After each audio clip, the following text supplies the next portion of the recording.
What have we done? We have taken a unit circle and whose center lies at the origin. Unit circle, I have told you, is the circle whose radius is 1 unit.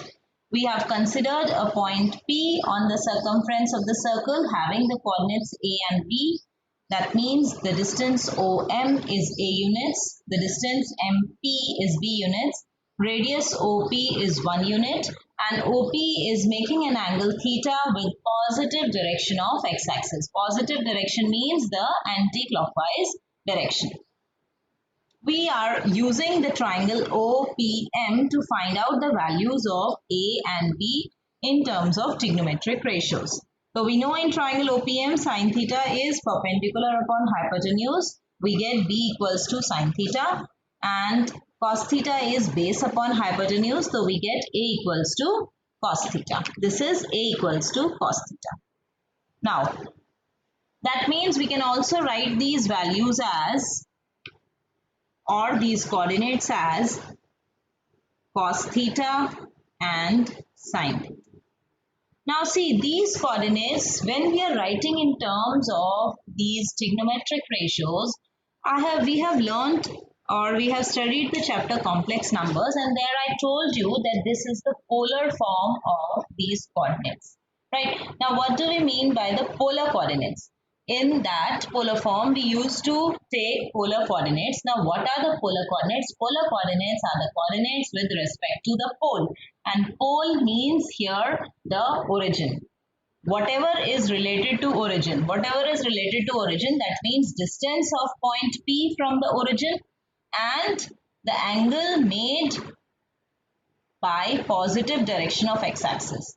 Angle made by OP from positive direction of x-axis. These two things are considered in case of polar coordinates. Whatever terms are related to the pole, whatever terms are related to the origin here. Origin is taken as pole. So distance of P from origin and the angle that OP is making from positive direction of x-axis. So two things are here, 1 and theta. So we will be relating them, and after relating them using the triangle OPM, we get these polar coordinates as cos theta and sin theta. Now why are we doing this? After we have got these polar coordinates, let us now shift this P. Now we will be moving this P on the circumference. Let us move this P on the circumference. What do we get? If this P comes to x-axis, let us say now the position of P is this point on x-axis. What do we get? What will be the angle now? When OP is moving towards x-axis, so this angle will become 0, right? Angle will become 0. That means our coordinates will change to cos 0 and sin 0. And what is the value of cos 0? That is 1, and sin 0 is 0. So by moving point P to various positions, we can get the values at that various points. So cos 0 and sin 0. Now let us move P to y-axis. We are moving P to y-axis. If we move it there, the coordinates will change to cos 90 degree and sin 90 degree. And we know their value. Cos 90 is 0, sin 90 is 1. So we get this value here. Or if we don't know the values of these angles also, then also we can get it since it is a unit circle. So the distance O, let us take it as some point A, and let us take it as some point B, C, D. Then the distance OA will be 1 unit, and on x-axis y coordinate is 0. Okay. Similarly, when we come to y-axis, distance OB, that is the x coordinate will be 0 and the radius OB will be 1 unit. So this is how we can find out the values. Let us now move this OP to point C. When we are moving this to point C, what do we get? This is the complete angle that will be taken now. The complete angle will be this one. Theta will convert to 180 degree. Theta will convert to 180 degree. Here theta will convert to 90 degree. Complete angle theta is 90 degree here. Then we come to y-axis. Now that means our polar coordinates change to cos 180 degree, or 180 degree can also be written in terms of radians if we want to write down, that is pi, cos pi and sin pi. And if we want to find out the value, we don't know the value of 180 degree, so we can just find it out using the circle, that is radius. On x-axis, it is on negative side, so -1 and 0. So these are the values. So we see from here that cos pi is -1, sin pi is 0. And this 90 degree can also be written as pi by 2, sin pi by 2. Okay, now let us come to point D. If OP ray moves and comes to point D, what angle is measured? The angle measured is this one. That is 180 degree plus 90, which is 270 degree. And in case of radians, we say it as 3 pi by 2. Cos 3 pi by 2, sin 3 pi by 2. And the values are on y-axis, x coordinate is 0 and radius OD, that is on negative y-axis, which is -1. The coordinate will be -1. So we have got the value. Let us again move that OP has completed one round and it again comes to OA. It again coincides with OA. Then the angle becomes cos pi. Alright, let us write it here. Angle becomes cos 2 pi and sine 2 pi. And what is the value now? It again lies at point A. So cos 2 pi again comes out to be 1. Sine 2 pi again comes out to be 0. And again, if after completing this one round, if OP again moves to first quadrant, then we see that the values will start repeating. If OP again, after completing one round, moves to first quadrant in anti-clockwise direction, then we see that the values start repeating.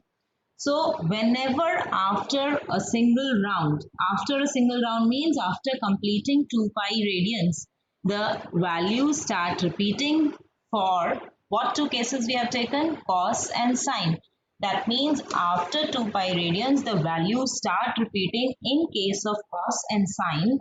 So 2 pi, since values start repeating after completing 2 pi radian, therefore 2 pi is termed as the period of cos theta and sin theta. Period as we learn that after 40 minutes we have another period, after another 40 minutes we have another period. That means 40 minutes bar the period is changing, right? Similarly here, after 2 pi the values are again coming. After 2 pi the values are again coming. After 2 pi the values are again coming, right? So 2 pi is the period for cos theta and sin theta. 2 pi is the period for cos theta and sin theta, and we write it as cos 2 pi plus theta, which is again equal to cos theta. क्योंकि 2 pi के बाद the values are repeating, so whatever values we get, 2 pi plus some acute angle will always be equal to that same value as it was for cos theta. Similarly, sin 2 pi plus theta is equal to sin theta. Okay, so this is what 2 pi is the period for cos theta and sin theta. That means cos 2 pi plus theta, sin 2 pi plus theta will always be equal to cos theta and sin theta respectively. And it is not only for 2 pi.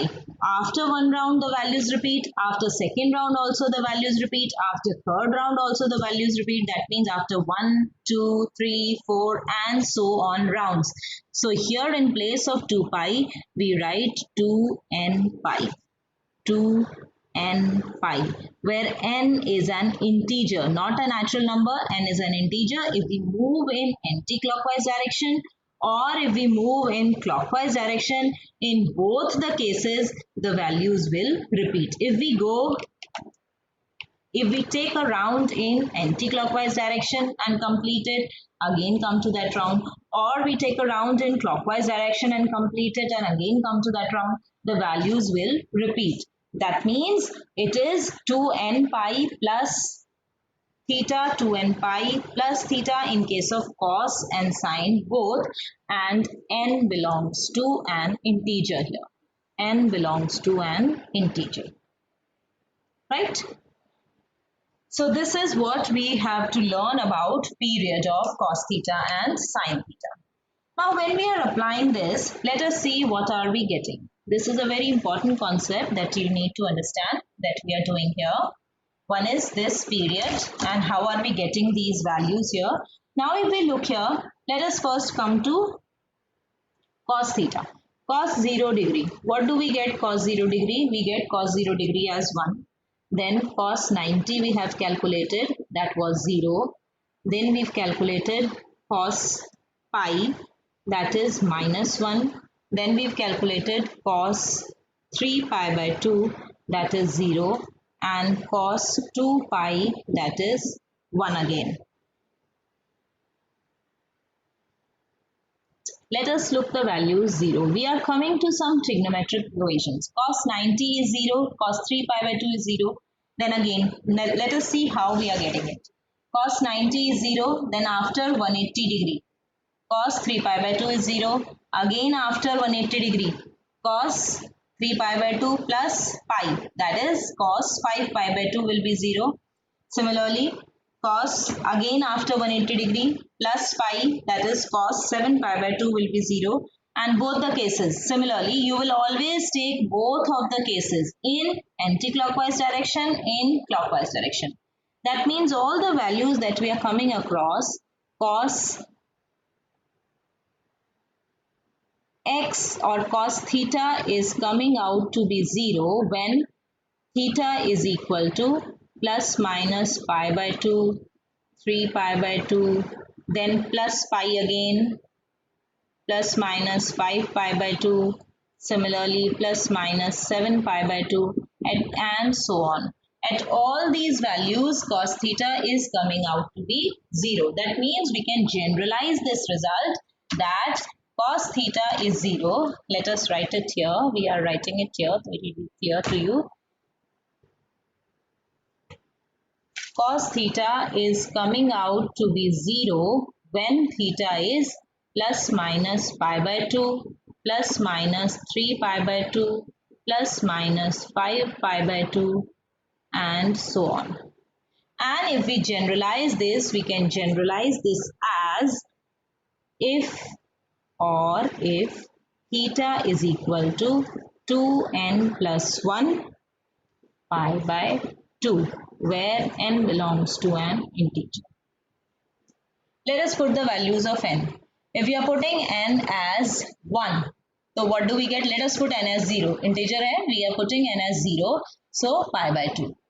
We are putting n as 1, it comes out to be 3 pi by 2. N as 2, we come up to the term 5 pi by 2. Let us put n as some negative term. We are putting n as minus 1.